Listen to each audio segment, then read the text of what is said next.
tugenze mu district ya MPJ ekyalo bakiyise Makuku.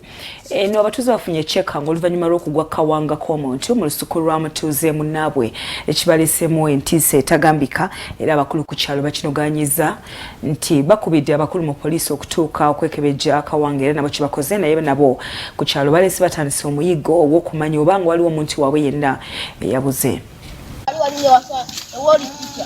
Abatuuze ku kyalo Nabbona Makuku omuluka gw'emaziba mu town council y'MPG bakeredde ku Kyekango bwe basinkanya akawanga k'omuntu atamanyiddwako mayitire mu lusuku lw'omutuuze. Nenga kitegeeza gwali mutwe n'akaduka kafuse kawanga kubanga embwa zasangiddwa nga ziryako ki ennyama. Twayingiza poliisi era bwezza olwaleero n'etandika omulimu gwayo ogw'okuyigga ensibuko yaki yakawanga ako nga naffe bwe tunoonyeza ku kyalo muntu ki yakola ki atalabika oba yabula. Ekitabo ekyo kyandibanga waliwo ndowooza abenyigidde mu bikolwa ebyakalubo kalenzi akawanga kano kalina gye kakola ki gye kaggyibwa kaleetebwe mu kitundu bakole ebyokweraguza kwabwe. Bannaffe wano abalina ebisolo ng'embwa bagamba embwa teyeetikka bintu bijja wala, so tuteebereza nti waliwo omuntu eyatemuddwa akawanga ako ne kajja ne kasuulwa mu kitundu kyaffe.